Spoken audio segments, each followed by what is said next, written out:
ഈ ആഴ്ചയുടെ ആദ്യ ദിവസം, അതായത് ഫെബ്രുവരി മാസം 15-ാം തീയതി ശിവരാത്രിയാണ്. ശിവരാത്രി എന്ന് പറയുന്നത് ഭാരതീയരെ സംബന്ധിച്ചിടത്തോളം ഐക്യത്തിൻ്റെ, അതായത് സ്ത്രീ പുരുഷ ഐക്യത്തിൻ്റെ ആ ഒരു ദൃഢബന്ധത്തെ സൂചിപ്പിക്കുന്ന ഏറ്റവും വലിയൊരു ചടങ്ങാണ്. ശിവന് വേണ്ടിയിട്ട് ശ്രീപാർവതി തപസ്സിരുന്ന, അഥവാ ഉറക്കമൊഴിച്ചിരുന്ന് ശിവനിലുണ്ടായ വിഷത്തെ ദൂരീകരിക്കുന്നതിന് വേണ്ടിയിട്ട് സ്വയം തപസ്സിരുന്ന ഒരു ദിവസമാണ് അന്നത്തെ രാത്രി.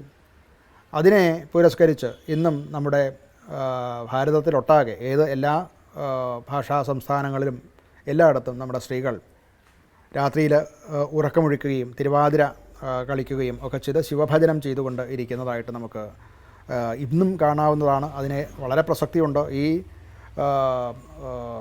ഈ ബന്ധം, ഈ ഭാര്യാഭർത്ത ബന്ധത്തിൽ ഉള്ള ഇത്രയും ഈ ശിവനും പാർവതിയും പോലെ തന്നെ ജഗതഃ പിതരൗ വന്ദേ പാർവതീ പരമേശ്വരൗ എന്നാണല്ലോ പറയുക. ആ ജഗത്തിൻ്റെ പിതാവും മാതാവുമാകുന്ന ശിവനും പാർവതിയും എന്നുള്ള അതേ സങ്കല്പം തന്നെയാണ് ഓരോ ഭാര്യാഭർത്താക്കന്മാരിലും നമുക്ക് കാണാവുന്നത്. അതിൻ്റെ ശക്തി ആണ് കുടുംബത്തിൻ്റെ ശക്തിയായിട്ട് വരുന്നത്. ആ കുടുംബത്തിൻ്റെ ഏകോപനം, കുടുംബങ്ങളുടെ ഏകോപനത്തിൽ കൂടെയാണ് അത് രാഷ്ട്രശക്തിയായിട്ട് വരുന്നത്.